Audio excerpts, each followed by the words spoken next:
This movie is about some of the more advanced notation on associations between classes. We've already looked at the basic notation that you're most likely to need, but this movie includes some other notation that you may use less often.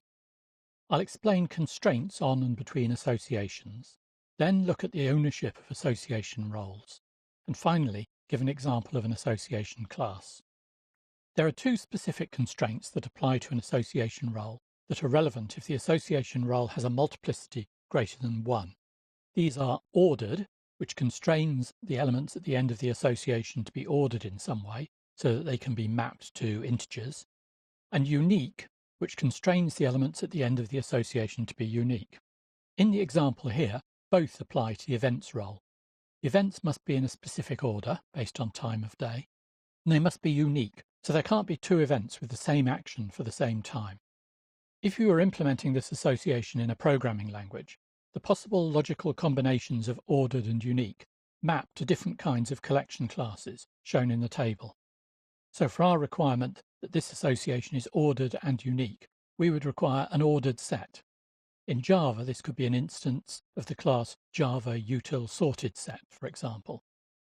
Other constraints can be shown alongside the role, as with the constraint subset authors in this example, which says that the role lead author is a subset of the set of members of the role authors. However, both have a lower bound to their multiplicity of 0, so there could be no authors and therefore no lead author. In that case, the exclusive OR constraint between the associations is editor and is lead author means that there must be an editor. Because it's an exclusive OR, it also means that if there is a lead author, there can't be an editor.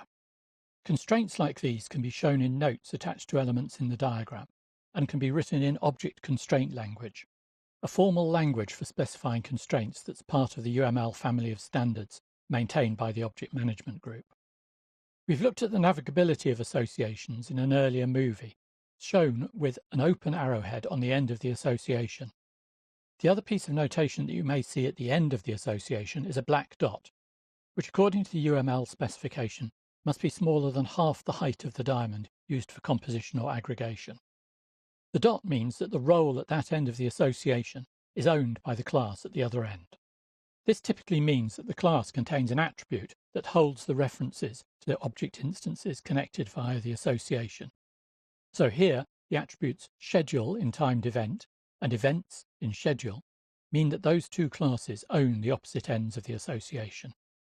The alternative to a class owning the association ends is for them to be owned by the association itself.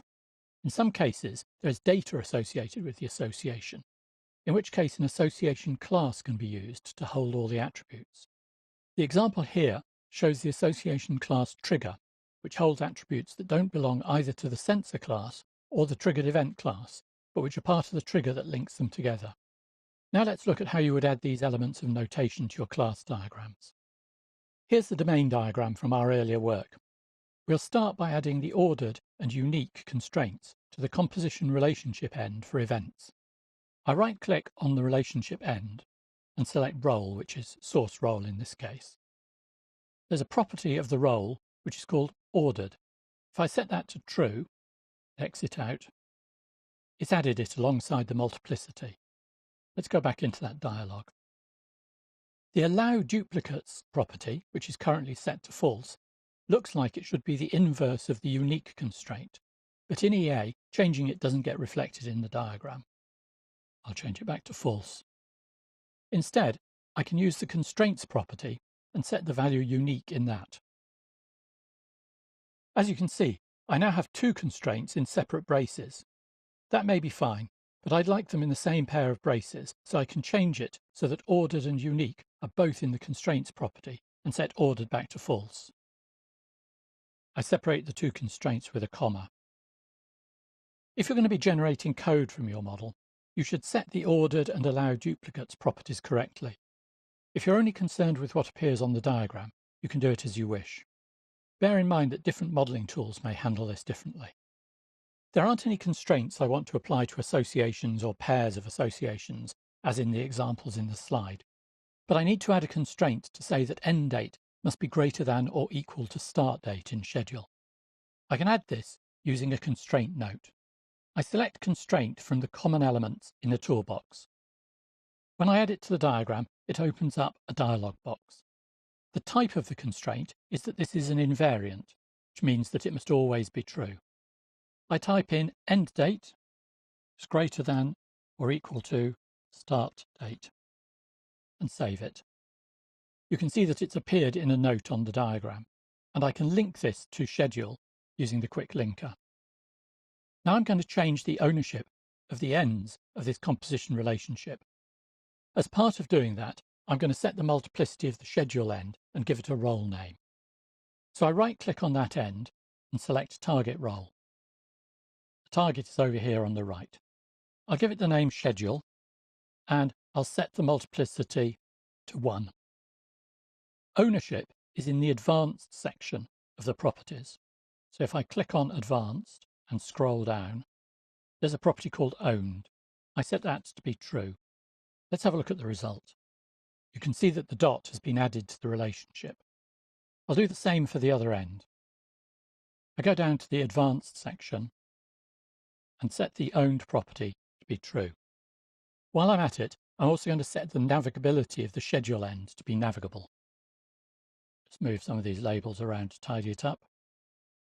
You can see now that this composition relationship has got a number of pieces of notation on it, the dots representing ownership and the open arrowheads representing navigability. The last thing I'm going to do is I'm going to add an association class into this diagram. I'm going to create an association class between sensor and triggered event. I'll move the two of them together. At the moment, there's an existing association between them.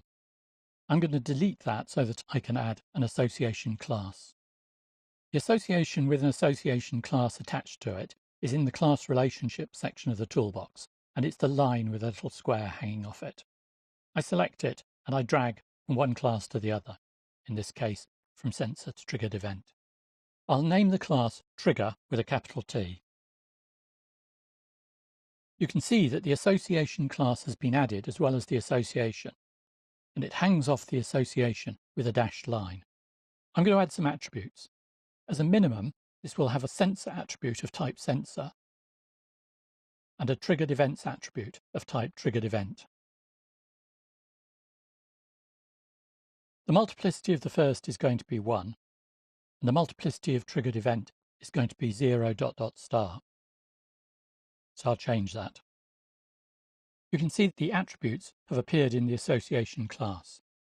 I'm going to add another attribute which justifies why we have an association class rather than just using the association. And this is called measure, and it's of the type measure, which we haven't defined yet. This will define what the sensor is sensing, temperature or light, for example. The association itself I'll call trigger with a lowercase t. And I'll set the names of the roles and the multiplicities to match the attributes in the association class. Sensor with a multiplicity of 1, and triggered events with a multiplicity of 0 ... I'll also set it to be navigable in both directions. So now we've updated our diagram. Zoom out so that we can see all the changes. We've added additional information to associations in the class diagram, seen how to add constraints, and added an association class into the model.